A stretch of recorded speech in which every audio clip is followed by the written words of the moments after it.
Hey guys, in this video I'll show you guys how to use multiple WhatsApp accounts on one phone.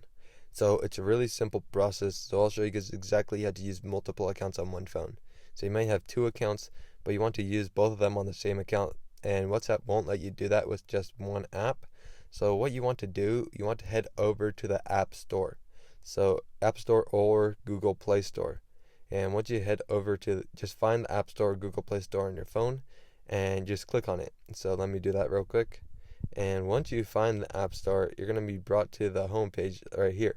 From the home page, you want to click on search, and you want to search for Dual WhatsApp.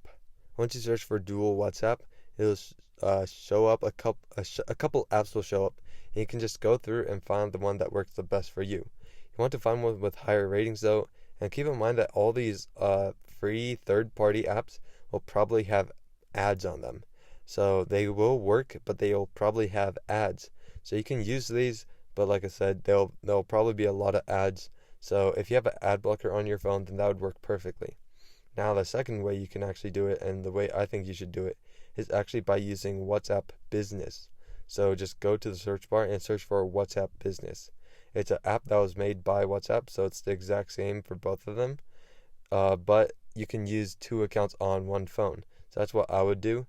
So just search for WhatsApp Business, and it should be the first option that shows up. There won't be any ads on it, probably because it is also run by WhatsApp, but you can download it and then you'll be able to use two accounts on one phone. This is the best method that I've found, but the third-party apps work as well. But that is how you use two accounts on one phone. So I hope this video was helpful. If it was, I'd really appreciate a like and subscribe. Leave any questions you have in the comment section below. I'll do my best to answer them. And I'll see you guys next time.